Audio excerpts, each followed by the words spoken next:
poured myself a second cup of coffee before sitting back down at the kitchen table. My son-in-law was already talking. He had been talking for about 10 minutes straight, and I had learned, over the past 2 years of living under his roof, that the best thing to do when he started was to let him finish. Interrupting only gave him more energy. My daughter sat beside him, her hands folded on the table. She wasn't looking at me. She was looking at the sugar bowl. "The numbers just don't work anymore, Dad," my son-in-law said. "His name is Cody. He sells commercial real estate and has a handshake that could crack a walnut, and he has never once in 12 years asked me a question he didn't already have an answer to. With the mortgage, the utilities, the property tax, we're stretched thin. Sylvia and I have talked about it. We think it's fair that you contribute." I wrapped both hands around my mug. The coffee was still hot.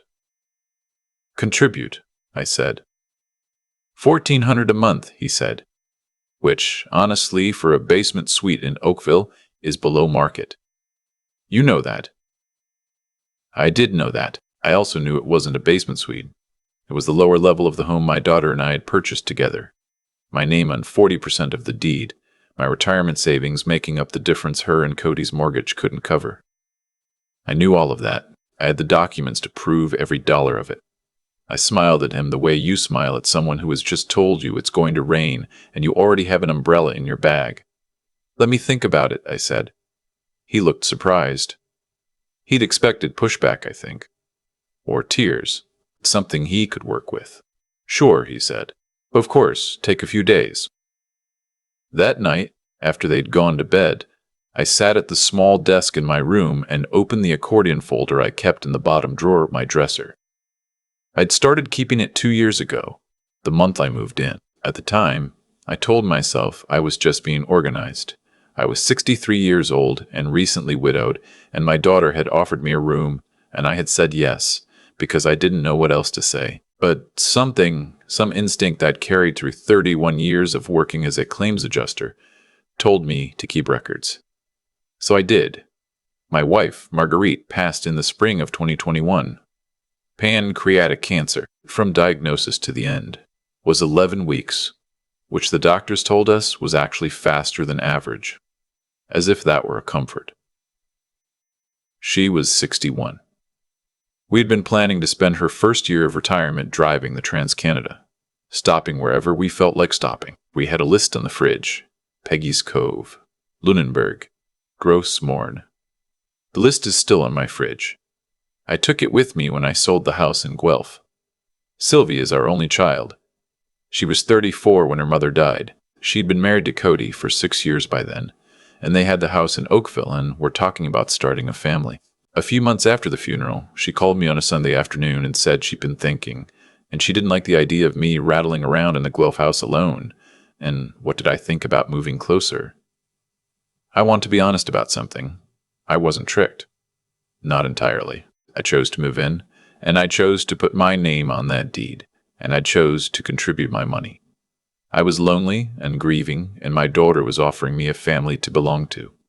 I am not telling this story to make myself sound helpless, because I was not helpless. Because I was not helpless. I was hopeful. There's a difference.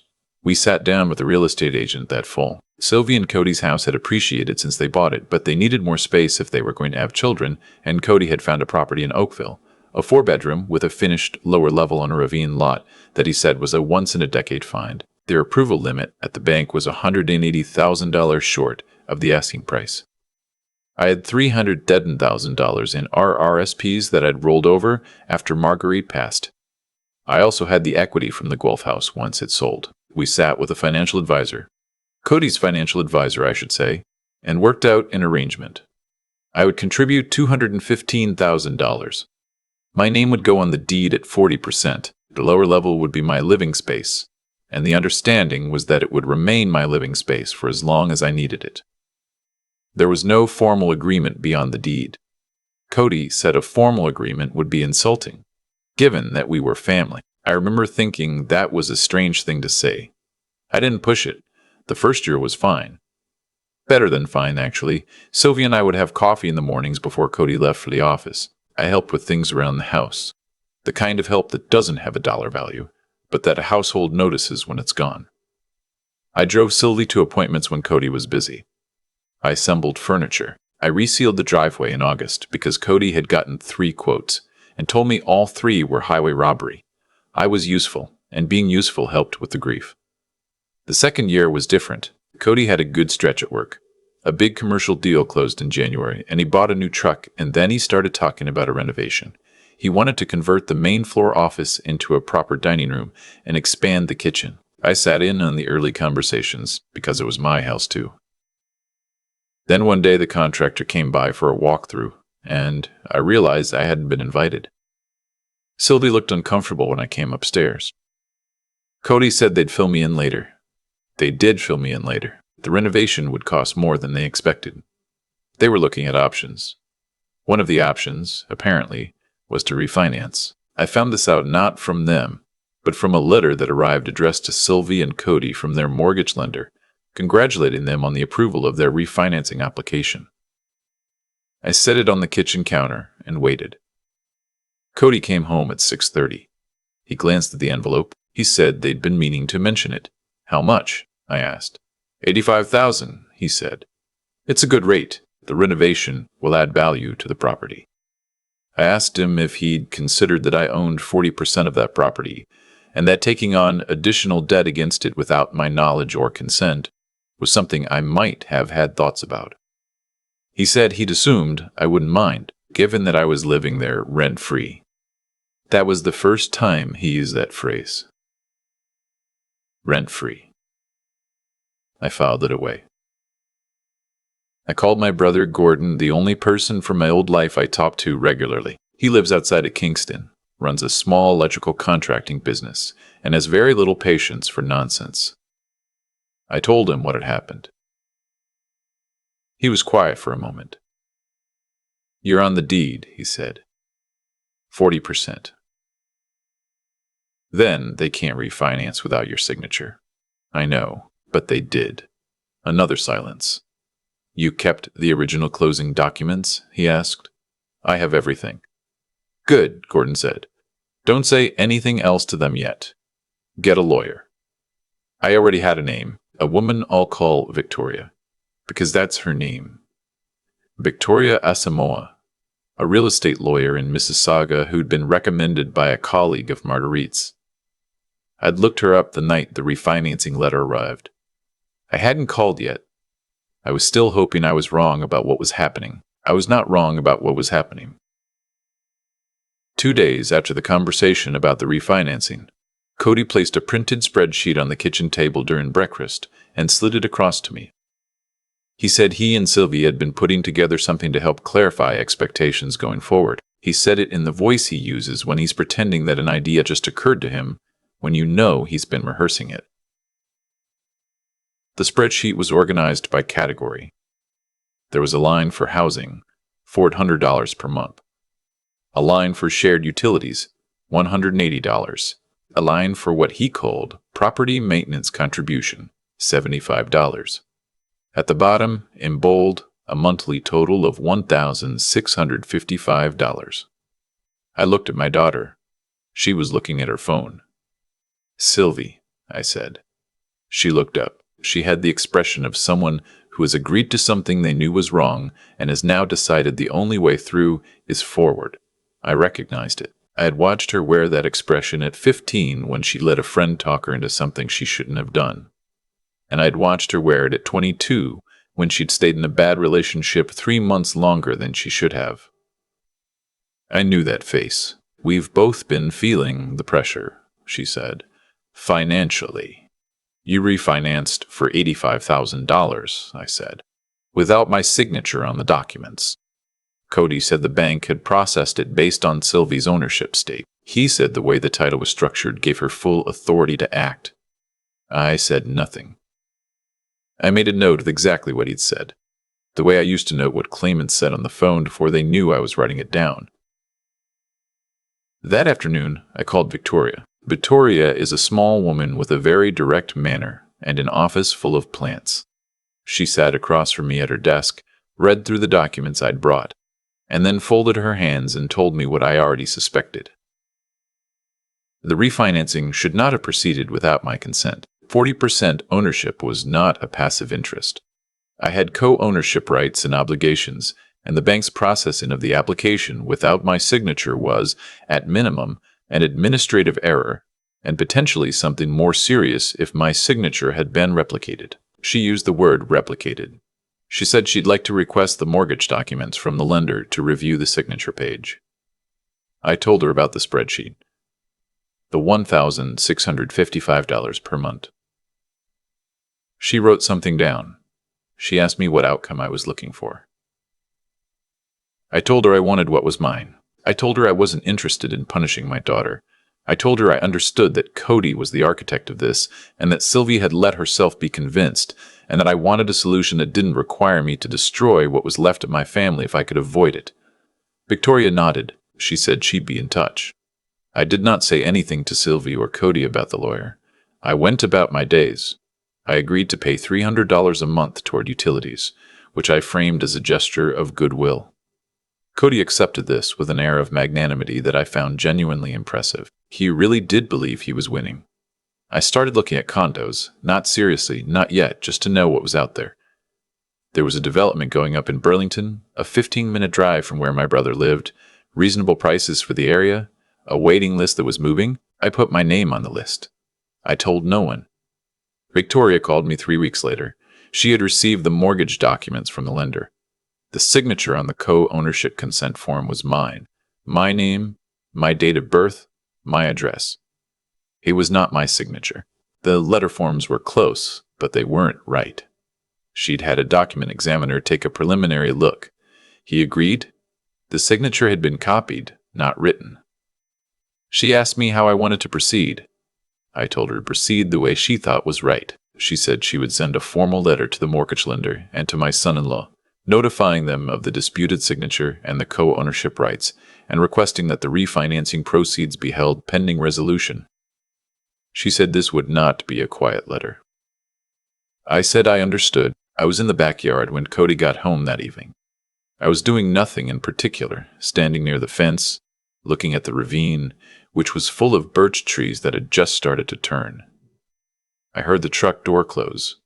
I heard him go inside. I heard, a few minutes later, what sounded like a chair scraping the kitchen floor. I took my time coming inside. Cody was standing at the kitchen island. He had the letter in his hand. Sylvie was sitting at the table, and when I came in, she looked at me with an expression I had not seen on her face since she was a child, and had done something she couldn't undo. It was not anger. It was something closer to relief, the way people sometimes look when a thing they've been afraid of finally arrives and they realize they can stop being afraid. "You hired a lawyer," Cody said. "I did," I said. This letter is saying my signature was forged." "The letter says the signature on the consent form is being disputed," I said. "That's accurate." He put the letter down. He was very still for a moment.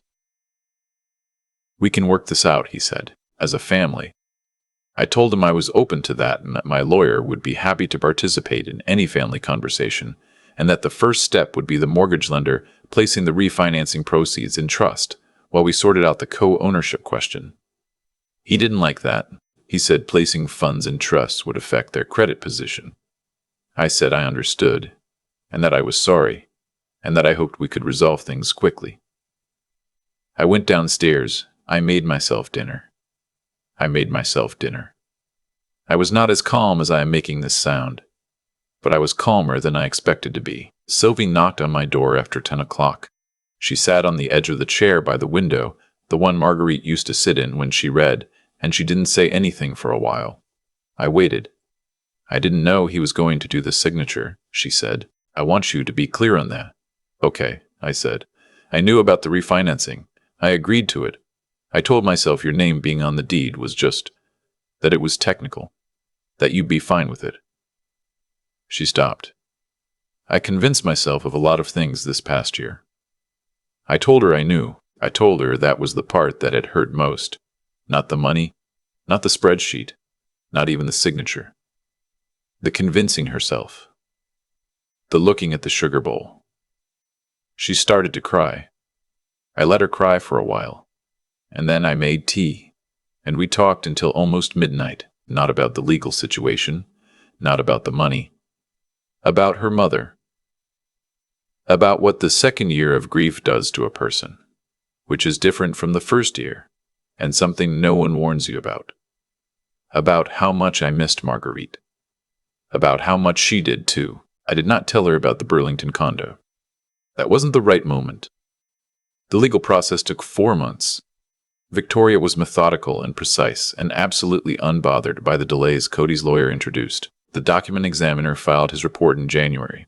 The signature on the co-ownership consent form was not consistent with my genuine signatures across multiple verified documents. The mortgage lender, facing its own liability exposure, moved quickly after that. There were uncomfortable conversations about how the error, the lender chose to call it an error, had been processed without due diligence. In the end, the refinancing was restructured. My co-ownership position was formally recognized. The proceeds that had already been dispersed and spent on the renovation were addressed through a payment plan. Cody's payment plan, not mine. Victoria also negotiated a formal co-ownership agreement, the one we should have signed 2 years earlier, that outlined my rights clearly and in writing and with no ambiguity whatsoever about what 40% actually meant. I signed the agreement, and then I gave my notice. Not out of anger. I want to be clear about that. I gave my notice because the Burlington condo had come available sooner than expected, a corner unit on the 8th floor, and because I had realized sometime during those 4 months that what I actually wanted was a home that was entirely mine, not 40% mine, not mine by arrangement, mine. I told Sylvie first on a Sunday morning in February. I told her before I told Cody. She sat with it for a minute, then asked me if she could help me move. I told her I'd like that. Cody and I have not spoken much since. We are polite at family occasions. I believe, in his version of the story, I am the villain, the father-in-law who lawyered up instead of working things out like family. I have made my peace with that. A man who could convince himself that using another person's signature was a processing error is capable of convincing himself of almost anything. Sylvie calls me on Sundays now. Sometimes we talk for an hour. She and Cody are still together. That's her life and her choice, and I will not pretend I don't hope things improve between them, because she's my daughter, and I love her. But she also told me, a few months after I moved out, that she'd started seeing a therapist. She said she was working on the part of herself that looks at the sugar bowl when she knows something is wrong. I thought that was a good thing to be working on. I'm writing this from my kitchen table on the 8th floor of a building that smells like fresh drywall and possibility. The Staint, Lawrence, is not visible from this window. I'm too far west for that, but on clear days I can see the escarpment. And in the mornings the light comes in at an angle that Marguerite would have liked. I keep her list on the fridge. Peggy's Cove, Lunenburg, Grows Morn. I'm still going to drive the Trans-Canada. Maybe not this year. Maybe in the spring. When people ask me what I would have done differently, I tell them, get everything in writing. Not because you don't trust your family. Because you do. Because the things we do and trust are the ones we most need to be able to look at clearly later, when trust has become complicated by money and grief, and the quiet pressures that accumulate in a shared house over 2 years. And keep the folder. The accordion folder in the bottom drawer. Keep the documents and the dates and the letters and the notes from phone calls. Not because you're expecting trouble. Because you love your daughter. And because you learned 31 years into a career of sorting out other people's mistakes, that hope and preparation are not opposites. They are, when you get it right, the very same thing. People ask me sometimes whether I regret moving in with my daughter and her husband. They expect me to say yes. It would make for a tidier lesson. Old man makes a mistake, pays for it, warns others. But the honest answer is more complicated than that. I don't regret moving in. I regret moving in without a piece of paper. There's a version of those 2 years that could have gone differently if I had sat down with a lawyer before I signed anything, before I handed over $215,000 and my name on a deed and the quiet assumption that family meant safety. The whole story changes, not because Cody is a fundamentally different person, but because people behave differently when the boundaries are written down. That's not cynicism. That's just something I learned in 31 years of reviewing claims. Clarity doesn't ruin relationships. Ambiguity does. What I've come to understand is that what happened wasn't inevitable. It was the result of a series of small choices, mine and theirs, that accumulated over time until they became a situation none of us could easily walk back from. I chose to trust a verbal understanding. Sylvie chose to look at the sugar bowl. Cody chose to interpret my generosity as passivity. Every one of those choices had a consequence, and the consequences arrived on schedule, the way they always do. I'm not angry about it anymore. I was, for a while, not the loud kind of angry, more the quiet, sleepless kind that sits with you at 2 in the morning and replays conversations. What I kept coming back to during those months was Sylvie's face when I walked into the kitchen and she realized the letter had arrived. That expression I recognized from when she was 15. She knew. She had known for a long time, and she had stayed quiet because staying quiet was easier than the alternative. That's the part I think about most, not the forged signature, not the spreadsheet, not the $1,655 a month for a home I part-owned. The staying quiet. Because I understand it. I do. Grief makes you pliable. It makes you want to hold on to what you have, and if holding on means not making waves, you stop making waves. I had done my own version of it that first year when I told myself the refinancing conversation could wait. The tricky thing about letting things slide is that they don't actually slide. They accumulate. What pulled me through wasn't bravery, and it wasn't anger, and it wasn't some grand decision to fight back. It was the accordion folder in the bottom drawer. It was 31 years of professional habit that had taught me, quietly and without drama, to write things down, to keep the documents, to note what people say when they think you're not paying attention. That habit, that small, unglamorous discipline, turned out to be the most important thing I brought into that house. Sylvie told me she started seeing a therapist, that she's working on the part of herself that goes quiet when she knows something is wrong. When she told me that, I felt something I hadn't expected to feel. Pride. Not because she's fixing something I needed her to fix, because she identified something true about herself and decided to do something about it. That takes more courage than most people realize. I think about Marguerite often when I sit at this kitchen table. She was the braver one, in most things. She would not have waited as long as I did, but she also would have told me, at the end of it, that the point was never the house. The point was knowing what you're worth and being willing, eventually, to stand up and say so. I'm still learning that. At 65, in a corner unit in Burlington, with the escarpment out the window and her list still on my fridge. It's not too late to learn it. That's the thing I'd most want someone to take from this.